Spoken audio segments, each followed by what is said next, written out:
Yo, man, so a lot of news going around about Megan Thee Stallion, and we just recently had an update that confirmed that she had an altercation with model Winnie Harlow at a Rick Rubin's all-white party, all stemming around the Tory Lanez situation. All right, we're gonna get into details about that, then I'm gonna come back and tell y'all my thoughts on the entire situation, everything, all the craziness that's been going on for the past few weeks as this situation has been sparked back up as Tory Lanez has been trying to get an appeal and Megan Thee Stallion releasing a documentary speaking on the situation. So first thing first, dog, we got Jason Lee. Jason Lee wanted to give information that he's been holding back about Winnie Harlow and Megan Thee Stallion. Check this out real quick. I know all of you are going to be going in saying, Jason, you're a Debbie Downer, you're negative, you're hating on a black woman. I know all the stuff that you're going to say. No, I'm just predicting, because Megan allegedly still has a severe drinking problem from what I've heard, and most recently just was involved in something that has not hit the internet yet because we're still working on confirming a couple things. But, you know, we want to let her get through hosting the VMAs before we break it, you know, and again, it's not anything that we're doing. It's just stuff that she needs to work on. This person needs healing. And I say that from the bottom of my heart. I mean, I'm not in a bad place with Megan. I'm just a person with a job who says what he thinks. And I think that she needs to spend more time in a relationship with herself and her therapist, and maybe AA before this. Megan, listen, I wish you the best. You seem happy today. Everybody keeps asking me to release the tea on Megan that I said I was going to release. She got in a fight with Winnie Harlow at Michael Rubin's party. I don't have all the full details yet, and I'm waiting on the video. But I've texted Megan and Winnie, so there you go. Boom. Hold on. Have a good weekend. It's time for thoughts and prayers. All right, so shout out to Lauren LaRosa. Lauren came through with some details on the whole situation. So Lauren says Jason Lee recently broke the news that Winnie Harlow and Megan Thee Stallion got into a fight at Mick Rubin's all-white party. I have more details on why. I'm told allegedly this all started because Winnie is Canadian and she posted something about Tory Lanez on social in the midst of the Megan times Tory shooting trial stuff, which Meg allegedly took issue with.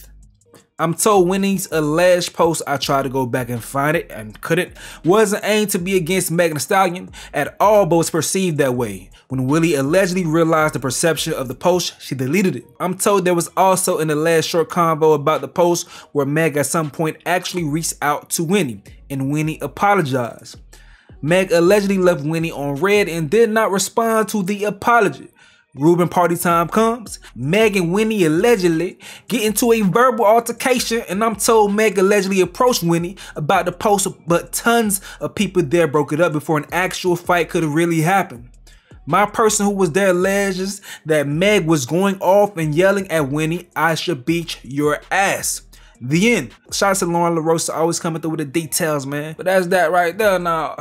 Like I said, it's been a lot going on the past few weeks, and I've been sitting here thinking about it. I hate talking about the situation because everyone just erases nuance and just want to fight for their side and just like not want to think. No one wants to put on their thinking caps and talk about this shit. But let's talk real quick about this one particular situation. I think it reads the big picture of things, all right? Some people can be emotional bullies, all right? I'm not talking about women. I'm talking about people in total, all right? And these particular people, they don't take accountability for their actions and they just complain about the blowback that follows the mistakes that they've made. And now because they're upset, their emotions becomes the priority and everyone must make room for their grievances to be addressed. But you better not challenge them by asking how they put themselves in an unfavorable position, because now you're the insensitive asshole, but the whole time, them being an asshole is what jump-started their entire messed up situation. Speaking more specifically to Meg's situation, first of all, considering all the evidence and all the testimonies that the jury heard, I understand why Tory Lanez was found guilty. But as far as Megan Thee Stallion as an individual, I'm glad that she's safe and I'm glad that she wasn't injured much worse in that shooting, all right? But how did we get here? Oh yeah, time for some good old-fashioned victim blaming. Go ahead and stretch your fingers, crack your knuckles. Get ready to smash that dislike button or type up your dissertation in the comment section below though. But to continue, how did we get here? Megan Thee Stallion, I have no problems with you, but we have to be real and we gotta be honest. Since we're gonna keep talking about this bullshit, you being a horrible friend is how we got here. You being dishonest with the police is how we got here. But in spite of those things, everyone else is expected to have the perfect response or be the perfect person, while Little Miss Perfect is causing the diversions. And we ain't gonna take much time, but we're gonna go into the specifics. Now, people question why Megan Thee Stallion's relationship with Tory Lanez is relevant to this whole situation. It's because ignoring that fact is knowing that Megan Thee Stallion caused this entire conflict. She did not deserve to be shot. Let's be clear. She did not deserve to be shot, but still, if Megan wasn't smashing Tory behind Kelsey's back, she's not upset that he's flirting with Kylie Jenner. She goes home that night with her stylist, and everyone's safe. Everyone's safe. But no, she initially leaves with Tory's driver, and still, if she goes home, then everyone's safe. But no, she tells Tory's driver to go back so she can get a slipper, and then starts an argument with Tory, and then they're kicked out. And this all leads to this crazy and unfortunate incident, and all this chaos is being orchestrated by Megan Thee Stallion being an emotional bully.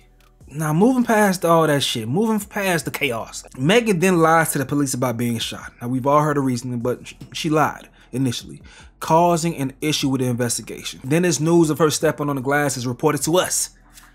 We minding our goddamn business, and we get told this shit, we like, goddamn, okay. Then weeks later, you get upset and tell us a different story. Okay, from that moment, you've already confused the people because we want to believe you, but we can't make sense of why the fuck would Tory Lanez just up and shoot you? Why would you do that? And what the hell are you doing with Tory Lanez? What the hell is going on? We're all genuinely confused. Then he comes with his music and all this stuff, man. It's just pure chaos and damn circus. But I said all that to say once again, if Megan didn't sit down after the situation to have some serious introspection, then she can sadly see herself placed in a similar situation moving forward. I seen some snippets of the documentary. Megan, this ain't about you liking to have sex. No one that has a brain is upset with you about that. People are calling you out for not acknowledging how you were an emotional bully that night that led up to you unfortunately being injured, and holding all the fans accountable for their reactions to your reactions is bullshit if you're not going to be honest about the role that you played in this mayhem. And I'm not surprised at the mixed reaction that she's received because people just can't trust her.